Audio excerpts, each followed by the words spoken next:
The government is trying to strike a balance between slowing the COVID-19 infection rate and saving the economy.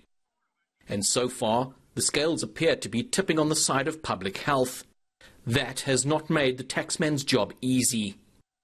We have had an under-recovery in the first month of 9 billion, which represents a year-on-year decline of 8.8%. Less economic activity is one side of the lockdown coin. The other side is a dwindling tax base, which was already in decline before the crisis.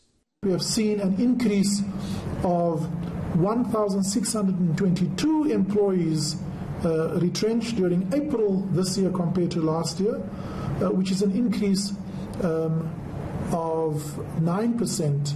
The total number of retrenchments in April is just over 20,000. Edward Kiswetter says SARS is continually evaluating the situation. But with no end to the economically destructive lockdown in sight, the extent of the blow to revenue collection is simply not yet known. Barry Bateman, Pretoria.